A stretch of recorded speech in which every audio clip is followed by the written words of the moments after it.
Welcome back to the On Purpose Investor Podcast, show number 60. The surprising secret way to make more money. Did you know that there's a secret that successful business owners and real estate investors use to work less hours and make way more money? People find quick success know that sitting in boredom can be incredibly productive time. It seems crazy, right? Boredom can breed success. Well, the answer is yes. Elon Musk says you get paid in direct proportion to the difficulty of problems you solve. Well, boredom is an opportunity for your mind to rest and wonder, and can lead to some of the best ideas to help you solve those bigger problems. It's the most critical thing you can do to ensure growth. When is the last time you felt bored and not constantly busy? Our phones and the fast-paced world we live in, that solves all the problems of needing something to do. Yeah, so in this episode, we uncover the real benefits of being bored and different strategies on finding ways to get there. All right, let's get bored. Let's do it. When's the last time you were bored? Probably when I was a kid, honestly. Yeah. That's probably when I was bored. I think the same. I mean, I think the world has changed so much since the 90s, 2000s. Oh, big time. That era was the .com era. Right. And we were just unfolding.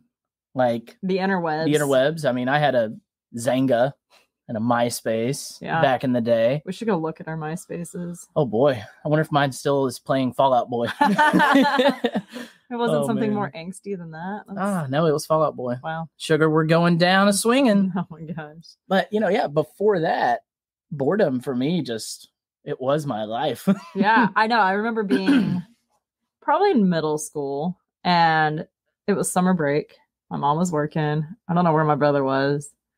And I was just so bored. Like, I had an N64, I had TV, but nothing was interesting. Right. And I just laid there on the couch like, oh my gosh, this is miserable. But there's beauty in it. Yeah. It's a time in your life where your mind is resting. Yeah.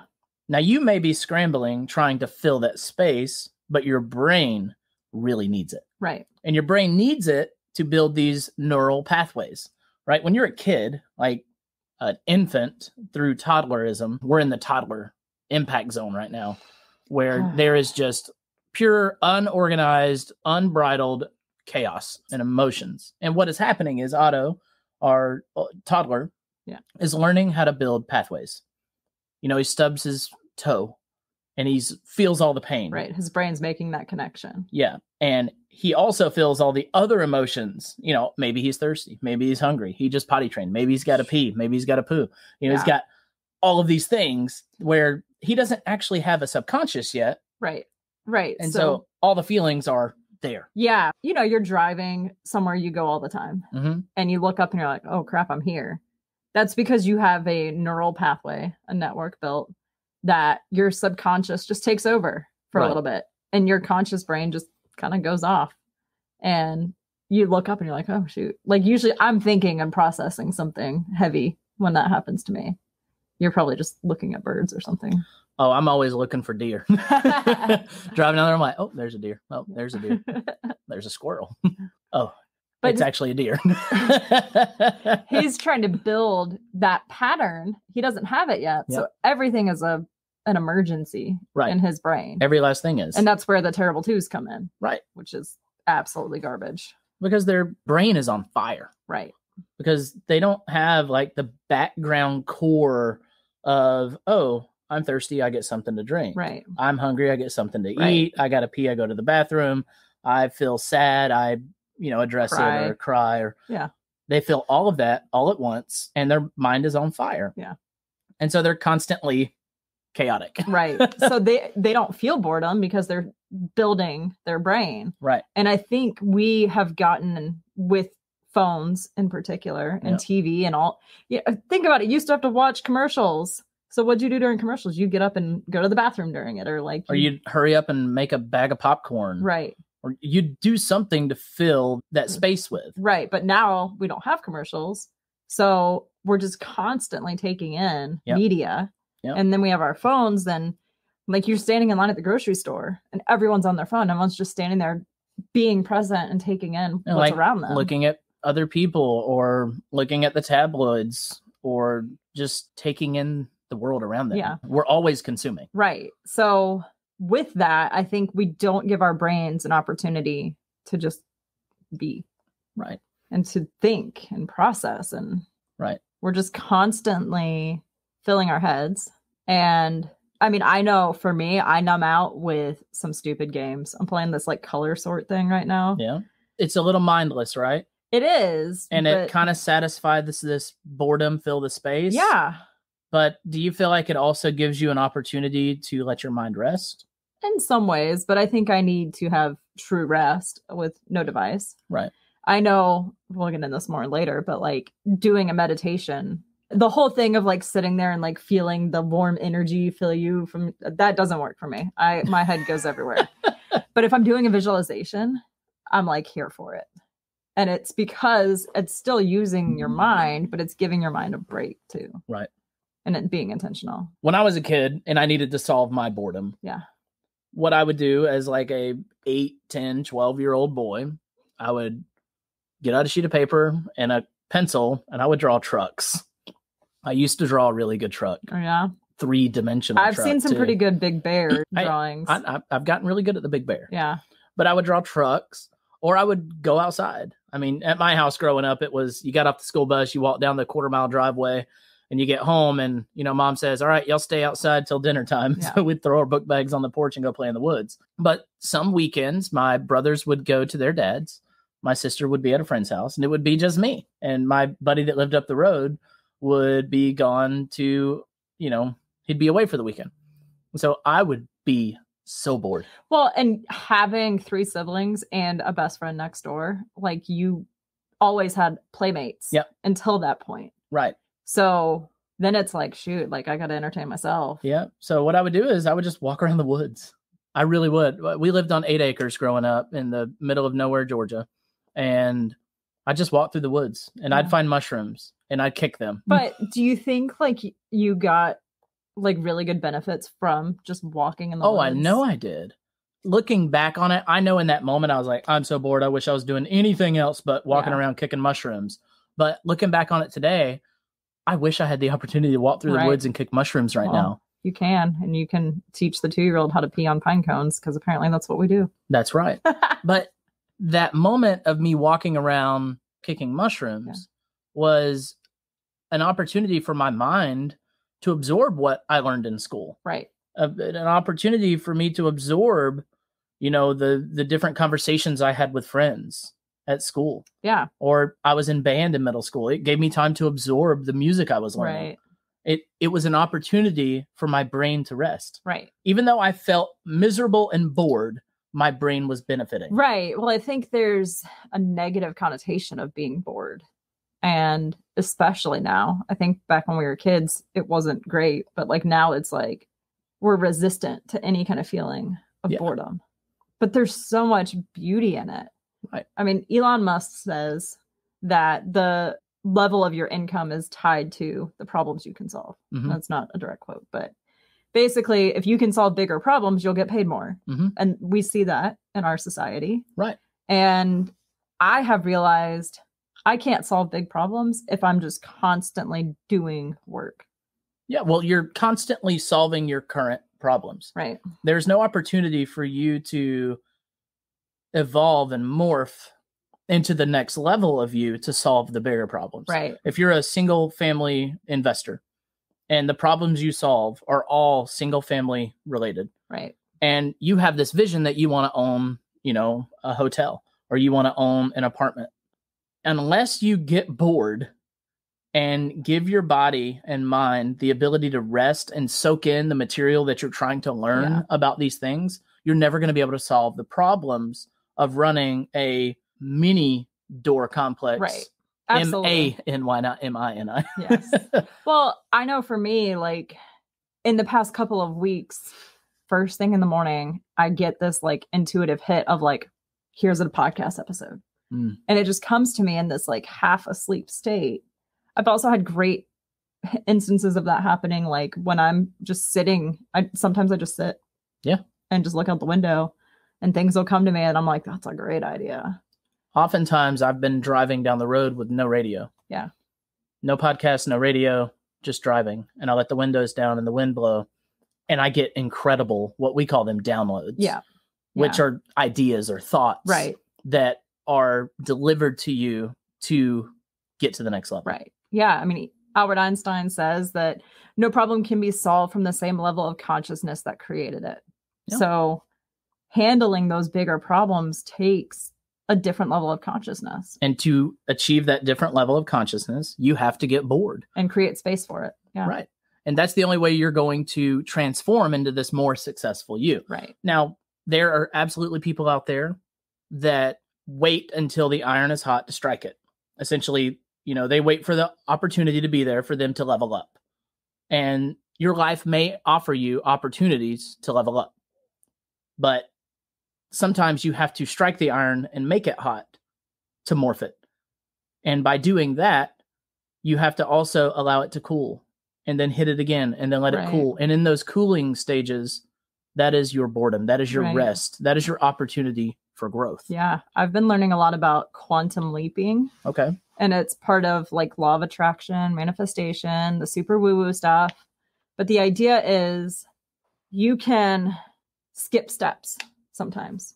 And it's kind of where like the overnight success thing comes in again. And like people aren't an overnight success. But there are things you can do in your consciousness to, like, let's say you're Mario at level 2, you can do some work and increase your consciousness to level 5. Okay. And skip 3 and 4. So it's still not an overnight success because there's a lot of work that goes into increasing that level of consciousness and leveling up, getting those mushrooms, which we don't condone mushrooms, but Mario liked them. Yeah, Mario likes mushrooms. Oh, by the way, that movie that came out, the Super Mario movie, you've got to watch it. Yeah, we need to watch it. It is an absolute nostalgia slap in the face. Yes. Because the entire time you're watching, it's like, oh my God, there's the thing. There's this thing. I remember that when I played it on Super Nintendo or, on Game Boy or whatever you played it on as a kid. Yeah. If you were born in the 80s and 90s, you'll understand the nostalgia that comes from that movie. But anyways, Super Mario ate mushrooms to level up. Yeah. So you're saying we can level up without mushrooms. Not with mushrooms. I mean, if that suits your boat, whatever. Yeah. That's not what we're saying. But there's things you can do that will help you reach your goals faster. Yeah. And it's by leveling up that state of consciousness. It's like changing your glasses and you're putting on a different lens. And it's super interesting. I am reading The Big Leap. This one is about the upper limit problem. Okay. But the idea is conquer your hidden fear and take life to the next level is the subtitle. So it's a great book. By reaching that higher level of consciousness, you can solve bigger problems. And you don't achieve that until you give your brain space to take in the downloads. Right. Because if you're constantly scrolling TikTok, the ideas aren't going to come to you. You have to create space.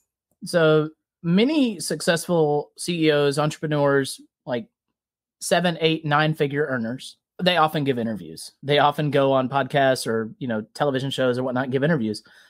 I don't think I've seen a single one of them that hasn't said at some point that meditation or silence or some type of self-reflection is a part of their day. Right.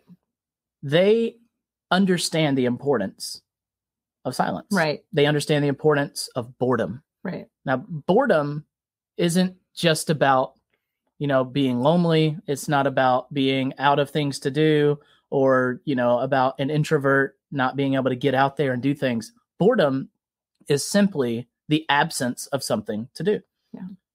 And when there's an absence of something to do, your brain can elevate and grow. Yeah. And all of these high earners, these big CEOs, these big entrepreneurs, these big business owners, they understand that importance and they build it into their day. Right. Now, it can be at any part of your day. Yeah. We have recently restructured our whole life. Right. I mean, it's, the typical advice is you should do your miracle morning savers at 5 a.m. I'm sorry. I'm not getting up at 5 a.m. right now. I got up at 5 this morning with our 9-month-old. Usually he gets up at 6:30. And this morning he got up at 5. Yeah. And I was not the kind of person I want to be at 5 a.m. Right. But I get what you're saying. The point is to make sure that you get it done. And I totally understand that. I have structured it now as my workday starts with an hour block to do some form of the miracle morning. Yeah. And that's really working for me. The point is to make it a priority is Absolutely. all. So do what works for you. Personally, like I hear all these successful authors and people who do some form of the miracle morning and they get up early. And I think it's great. But when you're a parent with young kids, you need every bit of sleep you can get. So figure out how it works to fit into your life and what you're actually going to show up and do. I mean, we were listening to a podcast the other day and the question was, should you meditate? And her answer was, if you'll do it, yes. But don't feel like you have to. Find what works for you. Right. And maybe your meditation is driving with the windows down and no radio on. Right. That is a sense of boredom. Right. That is a sense of space. Yeah, absolutely. Yeah. What I've done to restructure part of what I'm doing is, the babysitter gets here at 8:30. And from 8:30 till about 9:15, I come down here, I turn on Spotify into this meditative music, and I literally just sit here. And I listen to the music, and I kind of walk through in my head, what am I doing today? I think about what I did yesterday. So visualizing your day. I do. I visualize not just my day. I visualize winning my day. Yeah. I visualize conversations I'm going to have, whether they're hard or whether they just, upkeep conversations. I visualize those conversations and I think about me winning. And when you can visualize yourself winning, you're going to win more often. Right.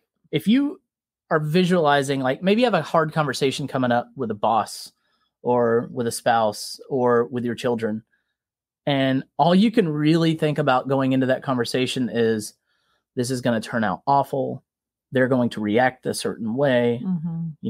The next few days are going to be just absolutely crazy because I'm going to deliver this news to them, or I'm going to request this of them, or they're going to request this of me. You're likely going to get what you visualize. Right. That's the law of attraction, is what you put into your thoughts and like repetitively think will come to fruition. Right. And I like going back to our real estate journey. I think we visualized a future where we have a son at home and we don't have to work. Right. And we saw that vision every day when it was hard. That's right. And it was really tough. But we hit the goal, like literally in the 11th hour. Right. So it's what you want to have happen. If you can envision that, then you'll get it. Oh, absolutely. It might not come exactly how or when you want it, but in some way. And it'll come to you. Right.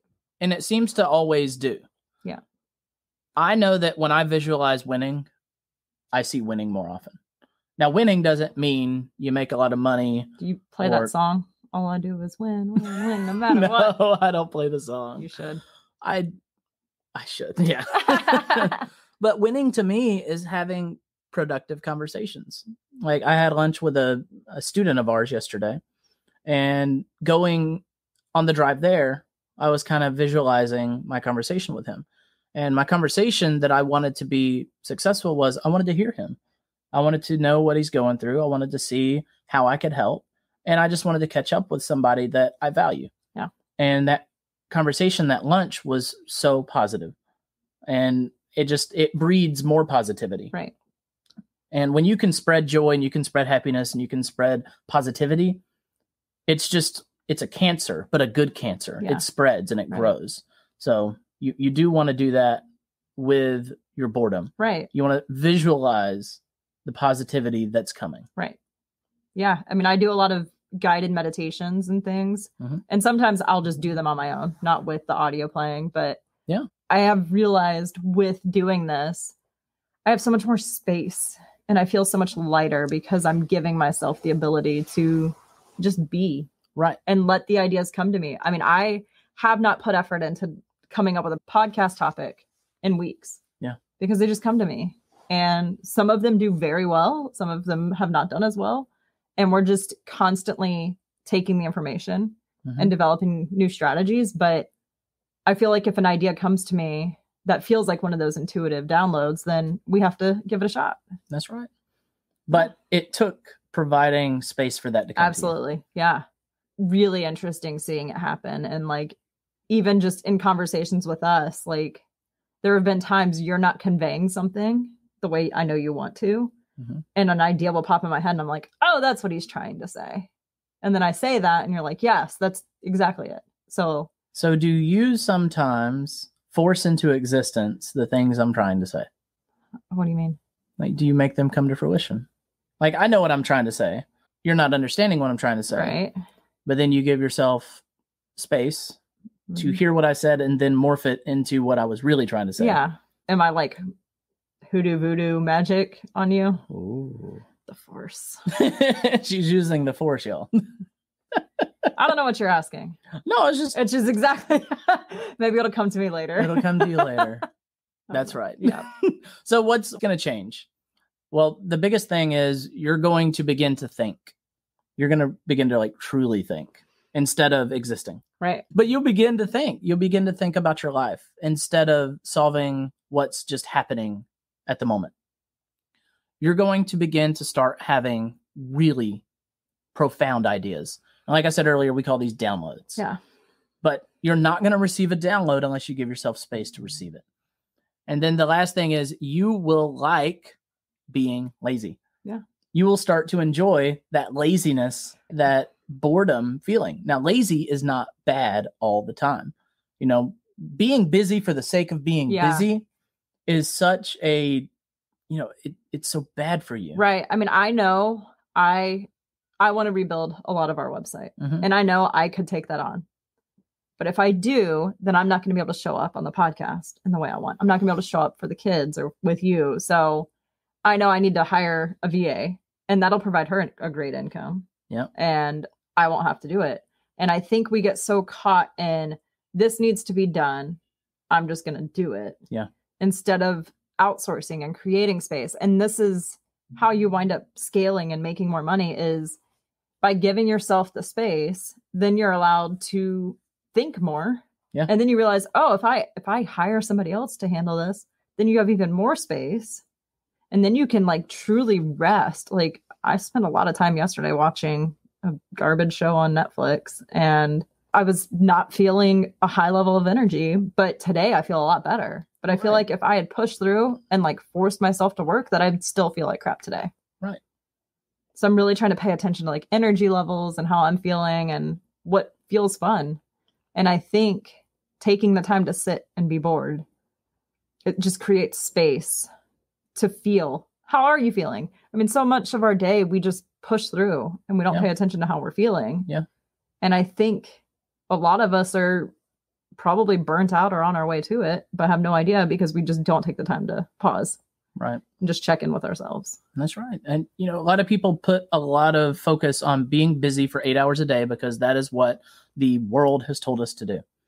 And being busy for 8 hours a day for the sake of being busy is going to snowball into more unproductivity. So if you work 8 hours because the sake of working 8 hours, but at hour 4 or hour 6, you're like, you know, that's really all I have today. Right. But I have to work 8 because that's what society tells me to do. Those last 2 hours are going to subtract from your productivity the next day. Right. And maybe the next day you were going to have only 4 hours, but now you're only going to get 2. Yeah. So don't be busy for the sake of being busy. Well, and I would say if you're working a W-2 job for an employer, this is not us saying, hey, cut out early. No. You need to fit within what works for your employer's bounds. But maybe your energy level changes at a certain point of the day. Yeah. You know, maybe you were cranking out, 10 TPS reports. Oh my gosh. In the first 4 hours of the day. Right. And then the last 4 hours of the day, you're only going to crank out 2 or 3. Or you focus on, like, I like to spend my creative time when I have high energy and then work on task stuff that takes less energy later in the day.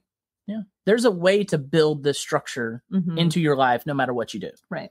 You got to make sure you're satisfying the requirements of your employer, but also while not taking away from your productivity. Absolutely. So don't sit at your desk listening to meditative music if you're being tasked with accomplishing a task. Yeah. Well, I think there's also a level of taking 10-minute breaks. Yep. Every hour is what I've heard is recommended, but just go outside for a minute, especially if you're working under like fluorescent lights all day long. Like just getting out. For me, when I worked in the corporate office, it was always cold. Oh my gosh. Like, so you went outside to thaw out? Yeah, basically. So just like getting some fresh air for a minute and then go back into it. But taking that pause can rejuvenate you in a way that makes you show up even more. Right. Later that day or the next day. That's right. So well, I think we've hit this nail with the hammer right on the head. And I want everyone out there to go find a way to get bored, right? So it's time to get bored. Find the moments this week to go and do that. 2 ideas that you can build in, maybe 10 minutes a day. Go on YouTube and type in meditation. And there could be guided meditation. You could do a visualization. Yeah. You could do just listening to music and listen to meditative music and just sitting there and just letting your body rest, letting your mind rest. And another one could be a hypnosis. Right now, it's not the watch swinging in the air, things like that. Just go on YouTube and look up hypnosis and find something that works for you. The idea is that you're going to create some kind of space for your mind to rest, to create some sense of boredom so that you can start having downloads. Yeah, absolutely. And you want to shift that consciousness to the next level so you can solve bigger problems, which leads to more income. And then the more income, you can hire people to do the stuff you don't want to do. We did a great masterclass on outsourcing. Yeah. So if you're interested in that, check out our website for more information. But what I have realized is slowing down helps us speed up. Yep.